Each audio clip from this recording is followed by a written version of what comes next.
নমস্কার, আমি জ্যোতিষতন্ত্র পি কুমার বলছি মন্ত্রের যন্ত্র থেকে।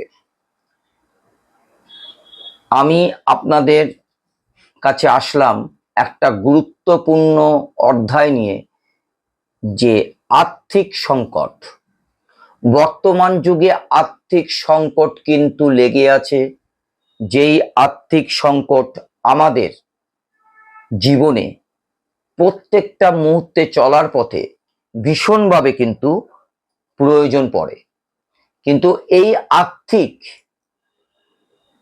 কিভাবে আমাদের জীবনে বাড়াতে পারি? আমি কিন্তু কর্মর জন্য হাজার চেষ্টা করছি, তবু কিন্তু আমাদের কর্ম হচ্ছে না, বা যা কর্ম হচ্ছে, যা প্রয়োজন সেই অনুপাতে কিন্তু অর্থ আমি কিন্তু উপার্জন করতে পারছি না। এটাই তো আমাদের সমাজ বর্তমান। হাজার চেষ্টা করছি সকাল থেকে বিকেল পর্যন্ত, তবুও কিন্তু আমার যতটুক প্রয়োজন ততটুক কিন্তু অর্থ আমরা উপার্জন করতে পারছি না। তাতে সাংসারিক এবং নানান ক্ষেত্রে আমাদের কিন্তু একটা মানসিক যন্ত্রণা সব সময় ভিড় করে আছে। প্রচুর দুশ্চিন্তার মধ্যে কিন্তু আমাদের দিন কাটাতে হচ্ছে বা হয়, এই আর্থিক সংকটের জন্য। এই আর্থিক সংকটের জন্য আমি আপনাদের একটা ভালো উপায় বলি।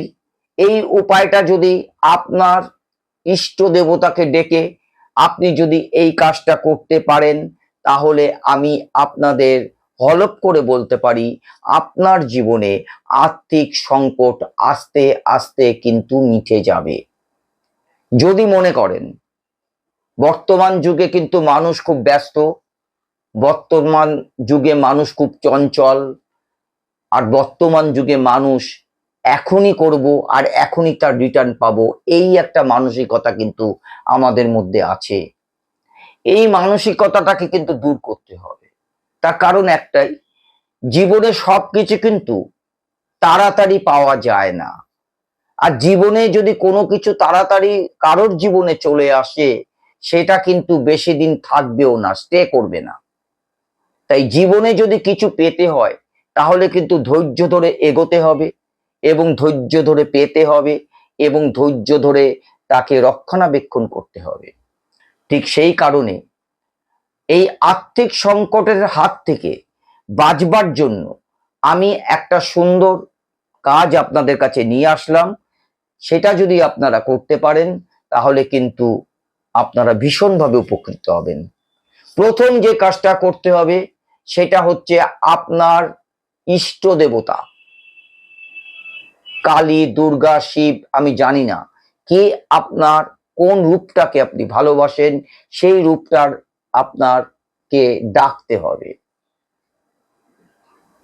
ডাকার অর্থটা হচ্ছে আপনার মনে তাকে স্থান দিতে হবে, আপনার মস্তিষ্কে তাকে স্থান দিতে হবে। এই স্থান দেবার পরে আমার কাজটা কিন্তু আপনি শুরু করবেন। কি করবেন? শনিবার দিন, এটা প্রতি শনিবার কন্টিনিউ আপনি 3টে থেকে 4টে মাস আপনি করে যান, আপনি বিশালভাবে উপকৃত হবেন।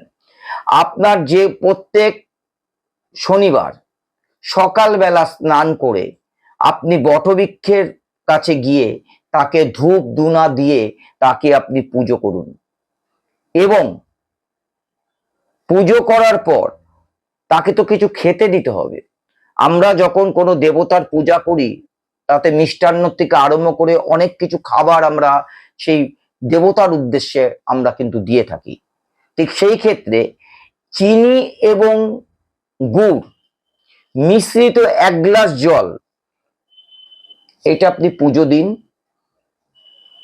আর সেই বটবৃক্ষের গোড়ায় আপনি সেই 1 গ্লাস জল আপনি ঢেলে দিন আপনার ইষ্ট দেবতার নাম করে। এবং পরবর্তী যে কাজটা হচ্ছে, এই কাজটা করার পর আপনার যে ইষ্ট দেবতা, সেই ইষ্ট দেবতার কাছে আপনি হাত জোড় করে তাকে জানান, বাবা হোক মা হোক, যাকে আপনি ভালোবাসেন, যে রূপটাকে, আপনি বলুন যে আমাকে এই অর্থ সংকট থেকে তুমি আমাকে মুক্ত করো। আপনি যদি আমার কথা মতোগুলো এগুলো করতে পারেন, 2-3 মাস পর, আজ বললে কিন্তু কাল হবে না। এই শনিবার করলেন মানে পরের শনিবার আপনি রাজা হয়ে যাবেন তা নয়। এটা কন্টিনিউ যদি আপনি করে যেতে পারেন, আপনি 100% আপনার জীবনে কিন্তু এই রিটার্ন আসবে। অর্থনৈতিক ঝামেলা আপনার দিন মানে আপনার মানসিক জ্বালা এবং অর্থনৈতিক জ্বালা আপনার জীবন থেকে আস্তে আস্তে ক্ষয় হতে আরম্ভ করবে। নমস্কার।